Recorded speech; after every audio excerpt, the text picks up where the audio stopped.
Assalamualaikum warahmatullahi wabarakatuh.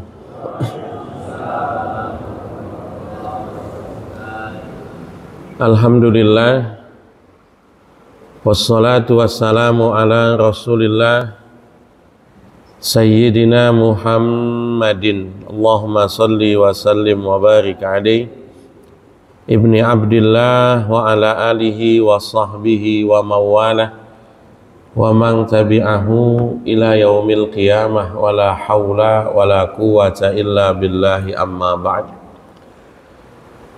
Rabbi shrah li sadri wa yassir li amri wahlul 'uqdatam min lisani yafqahu qawli. Subhanaka la ilma lana illa ma 'allamtana innaka antal alimul hakim. Allahumma inna na'udzubika min ilmin la yanfa' wa min qalbin la yakhsha wa min amalin la yurfa' wa min du'ain la yustajabu lah. Hadirin jamaah kajian Sabtu subuh Masjid Kuba yang mudah-mudahan dirahmati oleh Allah Subhanahu wa ta'ala. Amin amin Allahumma amin. Alhamdulillah, pada subuh pagi ini kita bisa sama-sama berjamaah, berkumpul, bersilaturahim, bermuwajahah, beriktikaf. Mari sama-sama kita niati iktikaf kita ini dengan niatan thalabul ilm. Kita lanjutkan taklim kita pada subuh pagi ini, masih tentang ikhtilaf, masih tentang beda pendapat. Kalau kita mengkaji usul fikih itu di akhir, ya, rata-rata di akhir bahasan usul fikih itu ada bab tentang tarjih, ada bab tentang bagaimana cara menyikapi perbedaan pendapat, ya. Itu karena beda pendapat itu sesuatu yang diakui, ada, diakui turut membentuk hukum-hukum yang ada dalam agama Islam, ya. Kita pada bulan yang lalu sudah membahas ada beberapa sebab kenapa orang itu beda pendapat. Misalnya kita ulas secara singkat, karena belum sampainya hadis. Ulama A tahu tentang hadis A, tapi ulama B tidak tahu. Ini umum biasa, karena tidak setiap hadis Nabi disampaikan di hadapan orang banyak, tidak. Ada hadis Nabi yang disampaikan di depan orang yang banyak sekali, kita sebut sebagai mutawatir. Contohnya khutbah-khutbahnya Nabi. Khutbah-khutbahnya Nabi itu ketika Nabi khutbah didengarkan oleh orang banyak, ini kita sebut sebagai mutawatir. Atau katakan Nabi menyampaikan satu hal yang mendengarkan lebih dari 3 orang, itu kita sebut sebagai mustafid atau masyhur, ya. Ketika Nabi menyampaikan hanya didengar oleh 2 orang, disebut sebagai aziz. Tapi umumnya hadis-hadis Nabi umumnya itu gharib. Gharib itu hadis yang hanya didengar oleh 1 orang. Kalau hanya didengar 1 orang itu, Pak, yang lainnya nggak tahu. Dan itu umum, biasa sekali, biasa. Hadis-hadis tentang rumah tangga Rasul, yang tahu ya istrinya Rasul. Kalau bukan istrinya Rasul nggak tahu. Hadis-hadis tentang kesehariannya Rasul, yang tahu ya orang-orang terdekatnya Rasul. Itu yang tahu. Atau contoh yang paling gampang, orang suka nanya, kenapa Abu Hurairah itu kok namanya sering kali beredar kalau kita ngaji hadis? Abu Hurairah lagi, Abu Hurairah lagi. Memangnya tidak ada sahabat Nabi yang lain? Sahabat Nabi yang lain banyak. Jumlah sahabat Nabi itu diperkirakan 124.000, diperkirakan. Masalahnya, Pak, 124.000 itu absennya nggak ada absennya. indeks sahabat Nabi itu yang ditulis oleh orang itu tidak sampai 124.000, tidak sampai. Kitab-kitab tabaqat, kitab-kitab yang memuat nama atau sedikit biografi sahabat Nabi itu pol-polan ada di angka 14.000. Itu belum sampai 10%-nya, belum sampai ya. Jadi wajar kalau kemudian oke deh, dari 14.000 yang Bapak kenal ada berapa? Kira-kira yang Bapak kenal ya. Kira-kira sampai 20 apa enggak? Kira-kira begitu.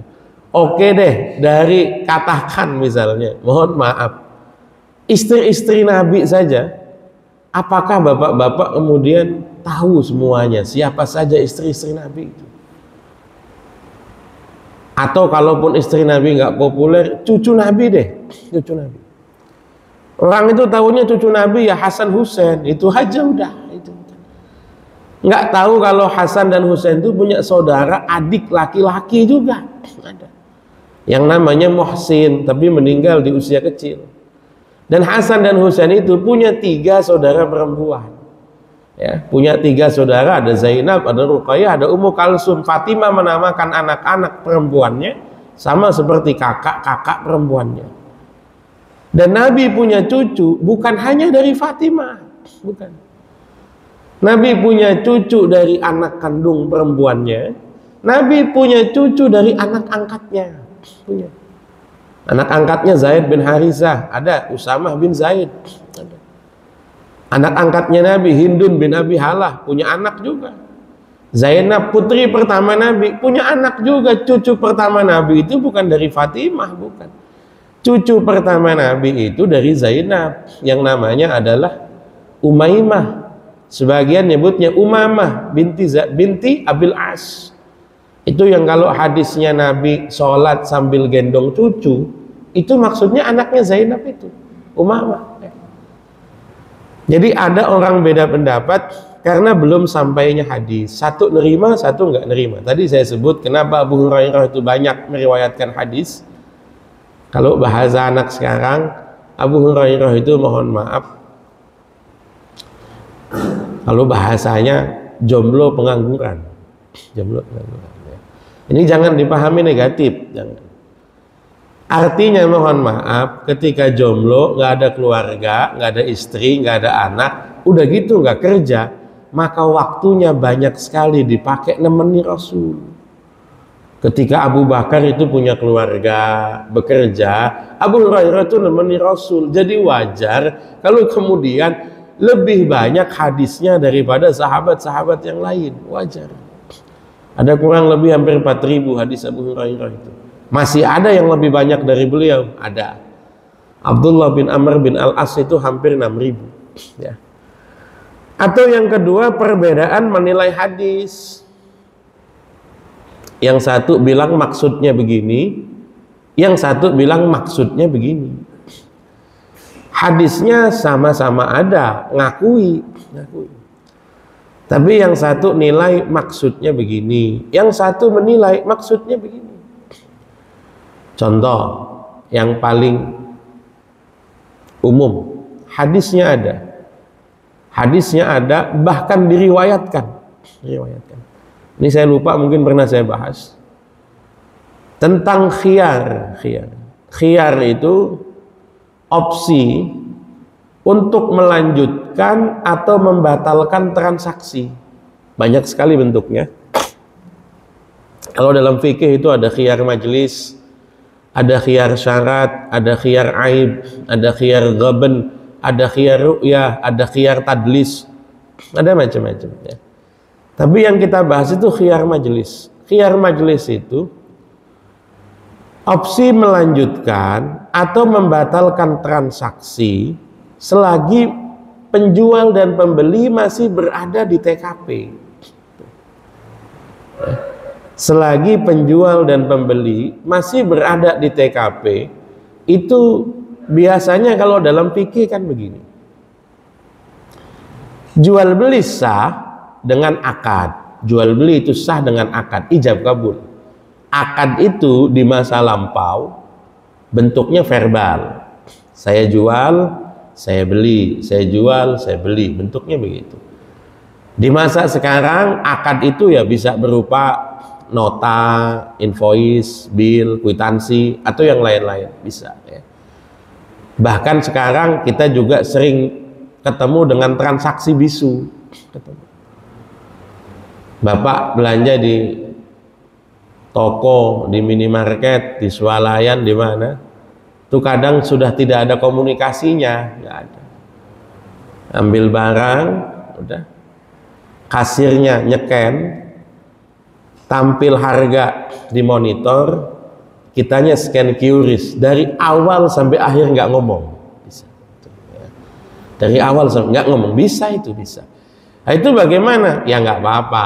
Maka disebut akad itu sah dengan jual beli itu sah dengan akad. Tapi finalnya jual beli itu dengan qabd. Qabd itu serah terima barang. Kita nyerahkan uang, penjual nyerahkan barang, itu kita sebut sebagai qabd, serah terima. Sahnya jual beli dengan akad, finalnya jual beli dengan serah terima. Tapi ada hadis Nabi Muhammad SAW yang bunyi hadisnya itu, al-bayyi'ani bil khiyari ma lam yatafarraqa. Penjual dan pembeli masing-masing masih boleh membatalkan transaksi selagi belum berpisah. Contoh, saya katakan beli apa? Beli sepatu di toko sepatu. Berapa ini? Oh, ini 400.000 Pak. 300 boleh, 350 deh. Udah, saya bayar, sepatu dibungkus, tapi saya masih ada di situ. Tiba-tiba saya keingetan, loh, saya ngapain beli sepatu? Ya. Sepatu saya banyak kok, nggak jadi deh. Pak, saya nggak jadi ya beli sepatu. Ini saya kembalikan sepatunya. Maka penjual memberikan uang saya lagi. Ya udah, nggak apa-apa, nggak jadi. Hak membatalkan transaksi itu ada selagi penjual dan pembeli masih berada di TKP yang sama. Nggak bisa kalau saya udah keluar dari toko, udah terus mikir, mau ngapain saya beli sepatu lagi, balik lagi, itu nggak bisa. Ya, penjual tidak berkewajiban mengembalikan uang saya, tidak. Ya.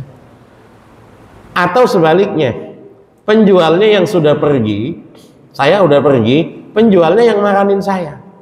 Pak, nggak jadi saya jual sepatunya ya, ini uangnya saya kembalikan ya. Kalau sudah pisah badan, sudah nggak boleh. Hadisnya ada. Diriwayatkan dalam kitab hadis, diriwayatkan dalam kitab hadis. Ada. Tapi mohon maaf, Imam Abu Hanifah nggak pakai. Kata Imam Abu Hanifah, kacau ini. Orang sudah jual beli kok main kembaliin. Itu nanti itu akad itu seolah-olah nggak berlaku itu. Menurut Imam Malik, yang unik itu Imam Malik. Imam Malik itu ahli hadis. Imam Malik itu bahkan boleh disebut itu ujung sumbernya ulama ahli hadis. Ahli hadis tuh Pak, kalau ditanya kumpulnya di mana? Di Madinah. Kenapa ahli hadis di Madinah? Sebab Nabi tinggal di Madinah, kebanyakan sahabat tinggal di Madinah. Maka wilayah yang kaya dengan hadis adalah Madinah. Sahabat Nabinya banyak, tabi'innya banyak, tabi'ut tabi'innya banyak. Ini beda dengan Imam Abu Hanifah tinggal di Irak. Maka Imam Abu Hanifah terkenal dengan kemampuan rasionya, logikanya, ya, sering mengandalkan kias. Kenapa sering mengandalkan kias? Karena di Irak jumlah sahabat Nabi tabiinnya tidak sebanyak di Madinah. Tidak. Makanya perbedaan fikih itu biasanya adalah fikih yang ketat berpegang pada hadis dengan fikih yang agak lebih longgar bermain dengan analogi. Biasanya itu ya. Sebabnya apa? Sebab utama itu geografi. Sebab yang satu tinggal di Madinah, di mana sahabat Nabi banyak, hadis banyak. Yang satu tinggal di Irak, jumlah sahabat Nabi terbatas. Imam Abu Hanifah nggak pakai hadis riyad, enggak, ini kacau ini. Ya. Imam Abu Hanifah itu hadis itu sahih saja belum tentu bisa diamalkan, belum tentu. Hadis itu sahih hanya kita katakan hadis itu valid dari Nabi. Soal mengamalkan itu soal lain, soal lain. Jangan dipahami hadis kalau sahih, kalau menurut Imam Abu Hanifah ya, jangan dipahami hadis kalau sahih berarti langsung harus diamalkan. Tidak. Ada banyak kriteria untuk mengamalkan hadis, ada banyak. Misalnya contohnya, satu, hadisnya bertentangan nggak dengan hadis yang lain? Kalau dia bertentangan dengan hadis yang lain, maka kita bebas mau ambil yang mana, kita bebas. Atau contoh kedua, ini Imam Abu Hanifah itu unik, rawinya mengamalkan atau tidak. Itu hadis itu akan diuji oleh pengamalan rawinya. Hadisnya diriwayatkan oleh rawi A, pertanyaannya, apakah rawi A mengamalkan atau tidak? Rawi A tidak mengamalkan, berarti kita nggak ngamalin. Kenapa? Lo dia yang meriwayatkan saja tidak mengamalkan kok. Gitu, ya. Ini Imam Abu Hanifah ya. Imam Malik itu beda. Imam Malik tinggal di Madinah. Yang unik,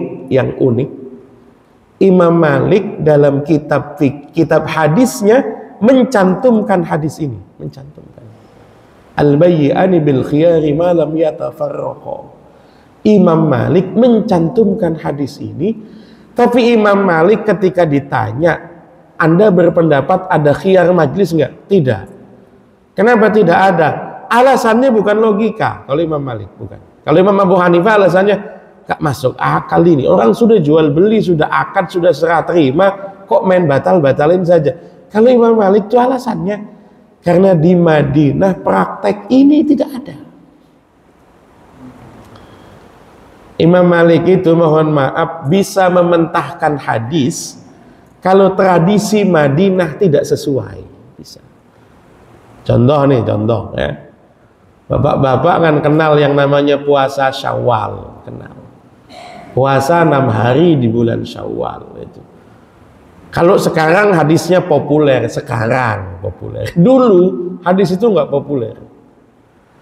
Imam Malik nggak pakai puasa Syawal 6 hari, nggak pakai. Ketika ditanya, hadisnya ada loh Imam. Lucu, kata Imam Malik. Orang mana-mana kok tahu hadis ini, tapi di Madinah kok nggak populer. Lucu.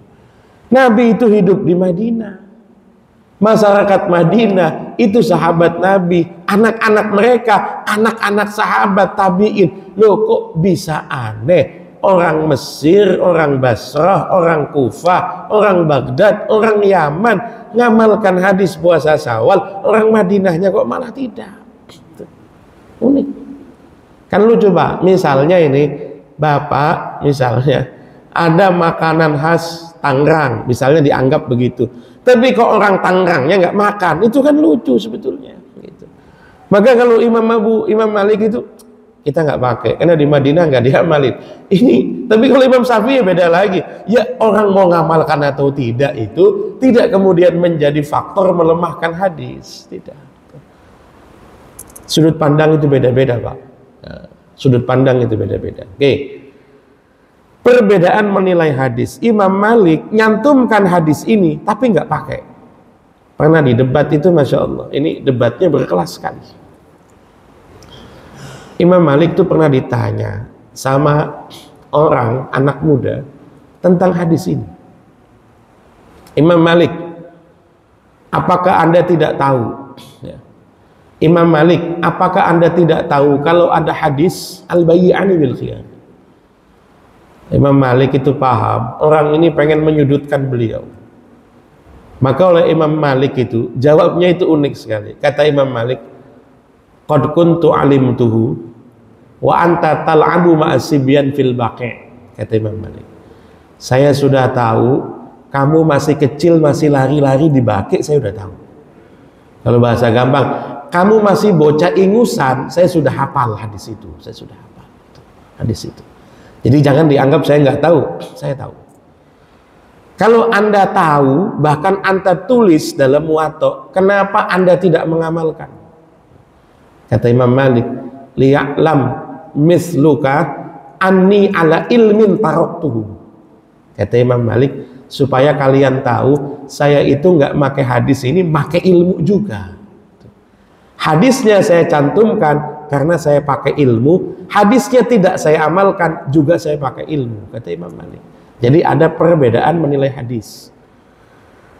Perbedaan qiraah sudah kita bahas pada bulan yang lalu, misalnya wamsahu biru'usikum atau wamsahu biru'usikum wa arjulikum atau wamsahu biru'usikum wa arjulakum, sudah kita bahas ya. Perbedaan menilai nas, ada yang menilai ini hasan, cukup kuat untuk menjadi argumentasi, ada yang bilang ini dhaif. Mohon maaf kalau ada tisu boleh ya. Kemudian yang terakhir adalah kontradiksi dalil ya, kontradiksi dalil. Kontradiksi dalil itu artinya apa? Artinya satu hadis bertentangan dengan hadis yang lain. Misalnya soal apakah menyentuh kemaluan membatalkan wudhu atau tidak? Ya. Ya, jazakallah.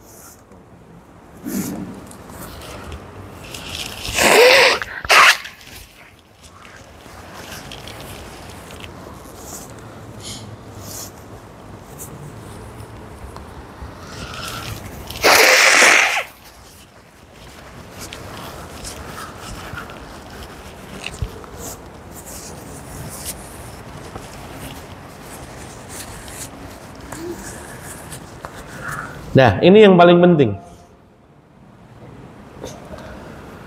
Bahwa dalil itu akan kita bagi berdasarkan tingkat kepastiannya. Ada dalil yang namanya qat'i. Qat'i itu dalil yang pasti. Disebut pasti itu dua macam.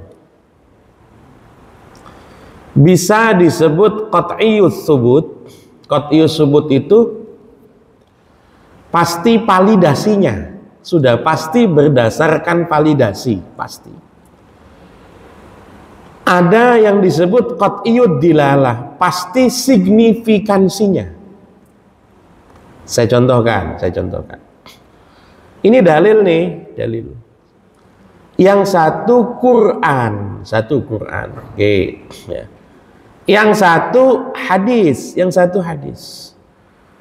Maka kemudian kalau ditanya mana yang lebih kuat, kita akan menghitung validasinya menang Quran. Hadis ini gharib, hanya diriwayatkan satu rawi. Mohon maaf Pak, hadis yang diriwayatkan satu rawi itu sahih selagi mencukupi, selagi memenuhi syarat-syarat sahih. Cuma hadis sahih itu tetap nanti disebutnya zonni. Hadis yang sahih, kalau hadisnya ahad, hanya diriwayatkan 1, 2, 3 orang, itu disebutnya adalah zonni. Zonni itu maksudnya apa? Hadis kalau diriwayatkan satu orang itu masih mengandung kemungkinan jangan-jangan rawinya lupa ini. Atau jangan-jangan rawinya tidak menangkap dengan jelas maksudnya Nabi apa. Atau jangan-jangan Nabi ngomongnya A, tapi beliau ngomongnya B. Jangan-jangan. Potensi itu meskipun rendah, tapi posibilitasnya ada. Itu beda dengan Quran, Pak. Quran itu begitu Jibril sampaikan, Nabi sampaikan di hadapan sahabat, Quran sudah dicatat sejak masa Nabi, Quran. Makanya kalau nanti ada hadis dengan ada Quran, secara validasi yang kuat itu, yang pasti itu Quran, secara validasi. Tapi kepastian validasi saja belum bisa dianggap cukup.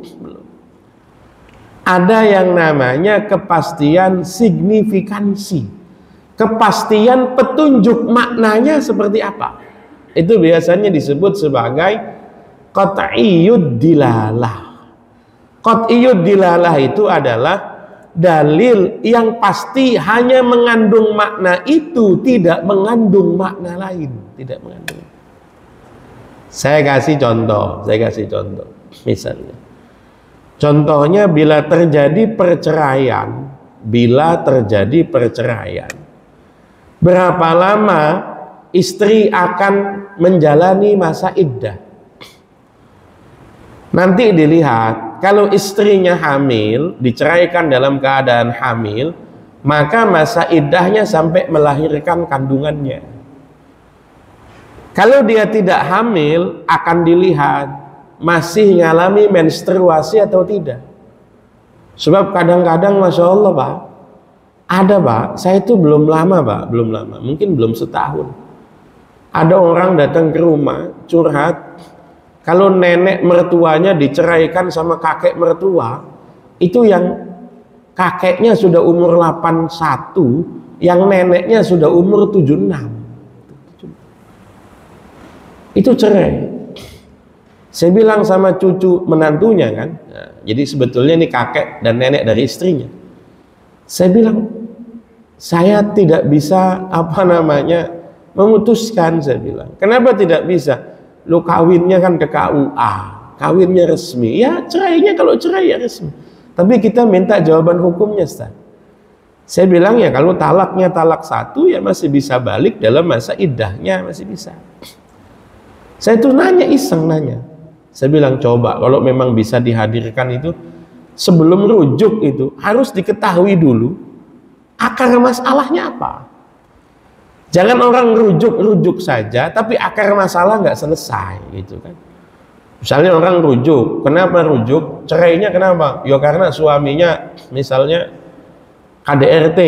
Maka kalaupun rujuk harus dipastikan KDRT-nya nggak terulang, gitu kan. Atau misalnya suaminya terlibat judi online yang sampai tidak memberikan istrinya nafkah. Kalaupun rujuk harus dipastikan komitmen memberi nafkah. Akar masalah diselesaikan. Maka saya tanya, ini coba kalau bisa dihadirkan, itu alasannya lucu Pak. Ini keturunan Melayu, saya tanya, Pak C ini kenapa kok bercerai sama Mak C itu? Jawabannya itu lucu, bau ketiak katanya, bau ketek. Mohon maaf, yang 181, yang 176, saya bilang gitu kan. Ini kalau bau ketek, kenapa nggak dari dulu gitu kan cerainya? Tapi kan ya namanya hati manusia kita nggak tahu Pak, namanya hati manusia. Maka kemudian saya bilang sama cucu menantunya ini, nanti dipastikan kalau memang alasannya itu mungkin setelah semakin tua hormon tubuhnya semakin apa begitu, ya nanti dipastikan suaminya lebih bisa menjaga perasaan istri, istrinya juga lebih pinter berhias di depan suami, gitu saja. Masa iddah ini kan sudah tidak mengalami haid. Kalau sudah tidak mengalami haid berarti berapa lama? 3 bulan ya. Kalau masih mengalami haid, Al-Quran nyebutnya 3 kuru.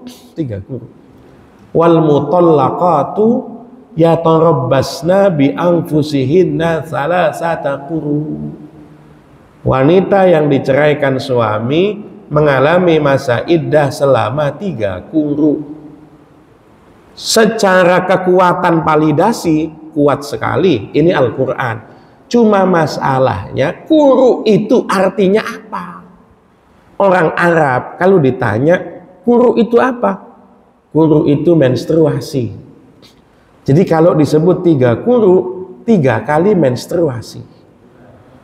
Bukan bulan, 3 kali masa menstruasi.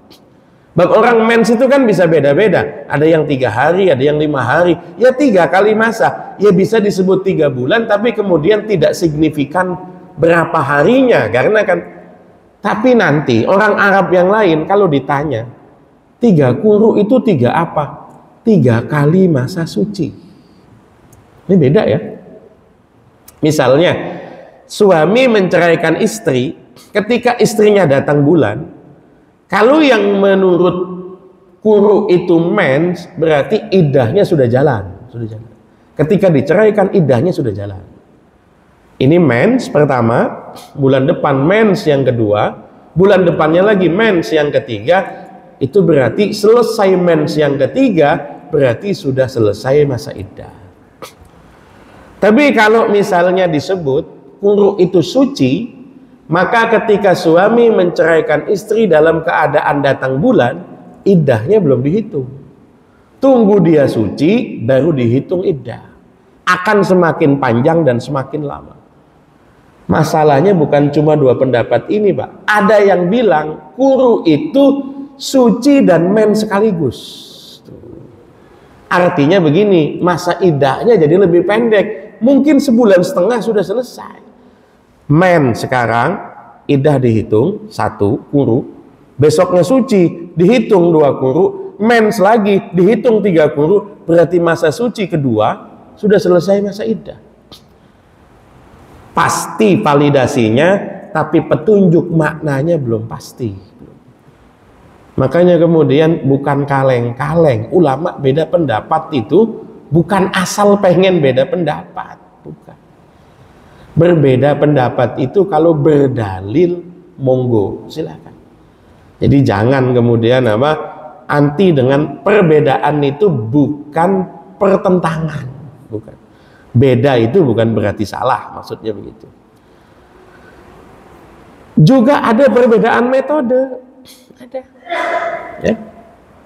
Hanafi yang pakainya kias, ra'yu, logika, rasio, analogi. Kenapa? Hidupnya Nabi beda dengan hidup kita. Ayat Quran terbatas. Ayat Quran itu 6.236. Dari 6.236, ayat hukumnya hanya 500. Sebagian ulama bahkan ada yang bilang ayat hukum tidak sampai 150, nggak sampai. Ulama ada yang bilang, kalau Imam Ghazali bilangnya ada 500 ayat hukum. Itu pun kadang-kadang petunjuk maknanya tidak sebegitu tegas, kadang-kadang. Maka yang diikuti adalah kalau dalam bidang ibadah, petunjuknya detail, petunjuknya tegas. Tapi kalau yang bukan ibadah, maka petunjuknya itu prinsipnya, itu yang kita ikuti.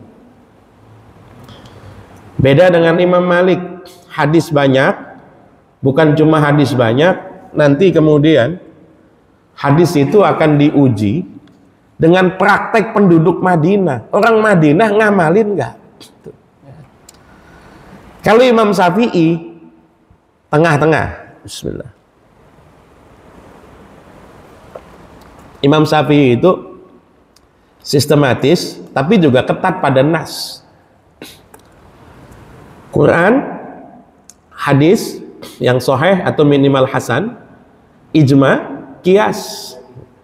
Tapi nggak bisa ujuk-ujuk kias kalau nas yang lain masih ada. Jadi tetap ketat pada nas.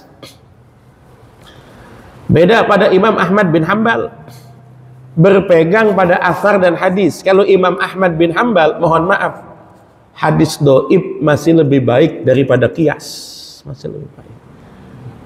Kias itu kan isi kepalamu, kalau kias isi kepalamu menurut Imam Ahmad. Tapi kalau hadis sedoib-doibnya masih ada kemungkinan berasal dari Nabi. Kalau kias isi kepalamu, tapi kalau hadis doib masih ada kemungkinan berasal dari Nabi. Makanya kalau Imam Ahmad itu sedoib-doibnya asal bukan palsu, pakai saja. Masih lebih baik pakai hadis doib daripada pakai logika pribadi. Perbedaan metode otomatis, perbedaan hukum otomatis. Ya. Karena metode yang dipakainya beda, maka fatwanya kemudian beda. Alhamdulillahnya dari sejumlah kataan miliaran kasus fikih, perbedaan itu nggak sampai 20%, nggak sampai. Karena mohon maaf, metode bisa beda, tapi kemudian sering berujung pada hasil kesimpulan yang sama. Sering. Saya kasih contoh, misalnya, contoh saja. Misalnya ya, Maulid Nabi itu sudah ada sejak abad ke-8, sudah ada. Maulid Nabi sudah ada sejak abad ke-8. Sekarang kan abad ke-15 Hijriyah ya, Hijriyah. Maulid Nabi sudah ada sejak abad ke-8, sudah ada. Abad-abad pertama nggak ada, Maulid Nabi tidak ada. Abad ke-8 itu awalnya yang menyelenggarakan itu Abul Mudhaffar. Abul Mudhaffar itu iparnya Salahuddin Al-Ayyubi awalnya. Ya bikin Maulid Nabi, ya membacakan kisah Nabi, udah dibacakan di hadapan halayak, orang-orang diundang, makan-makan. Maka intinya Maulid Nabi itu ya ilmu, sebetulnya ilmu. Jadi kisah Nabi, riwayat Nabi dibacakan. Konsumsi tentang sejarah Nabi kan konsumsinya santri, penuntut ilmu. Masyarakat nggak banyak tahu kisah hidupnya Nabi. Lalu kemudian diundang, dibuatkan acara, dibacakan kisah hidupnya Nabi. Habis itu makan-makan. Gitu doang, ya, gitu doang. Makanya kadang-kadang aneh orang bikin Maulid Nabi, ngundang penceramah, ceritanya kemana-mana. Kalau Maulid ya sejarah Nabi, itu jelaskan sejarah Nabi, itu jelaskan. Ya.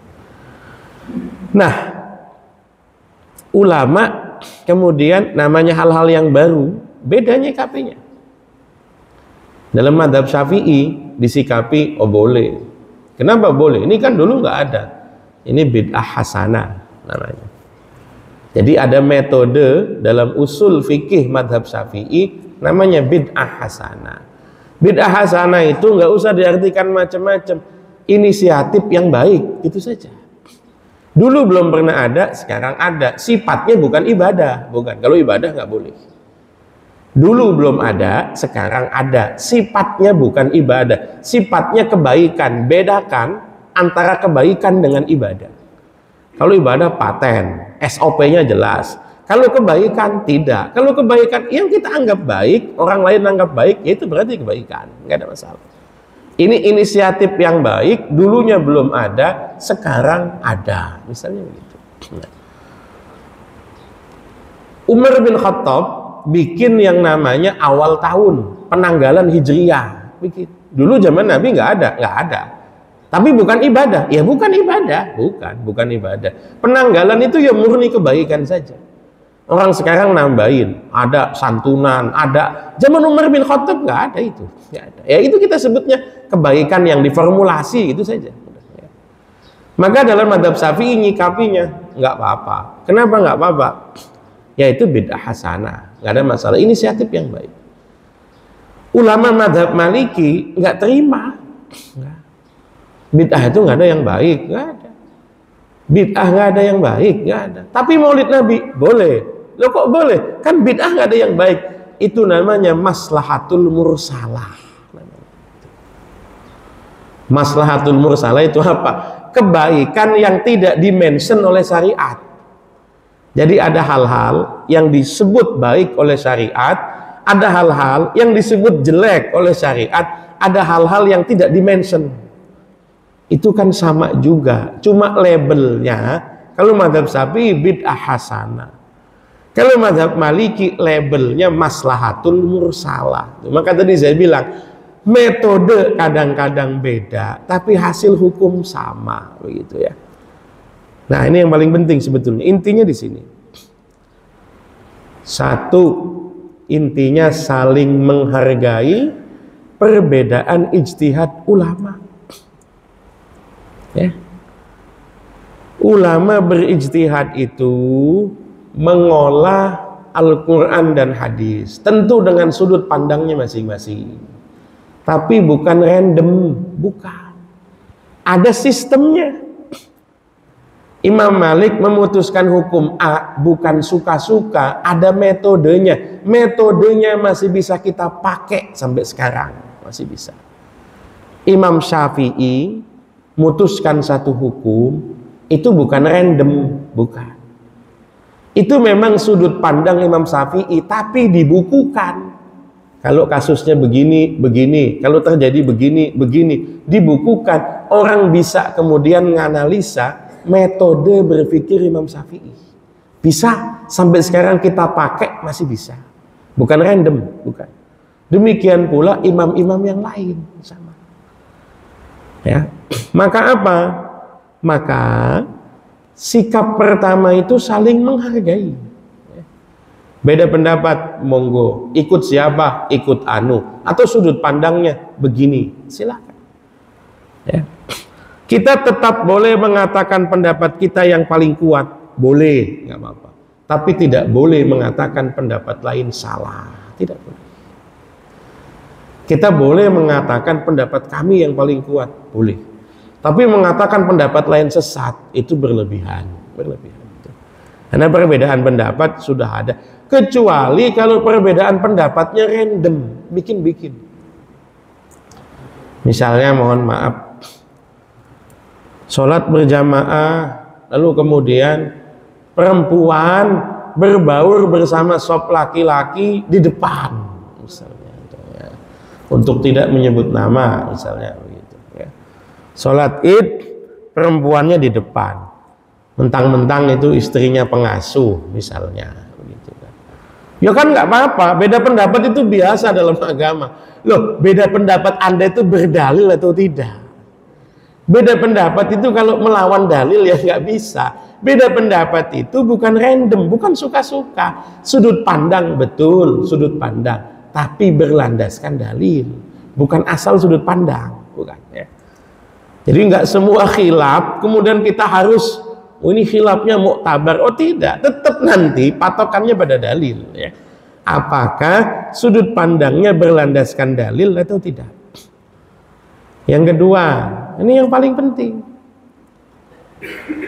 tidak memaksakan pendapat, tidak.